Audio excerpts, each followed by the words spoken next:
আজকে এই টয়লেটের দুটো বেসিন আর দুটো বেসিন কেবিনেট চেঞ্জ করা হবে।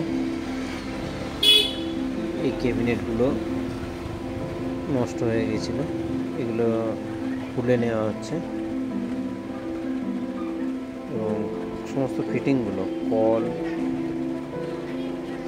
বেসিন, শুধু গ্রানাইটটাকে রেখে বাকিগুলো সব খুলে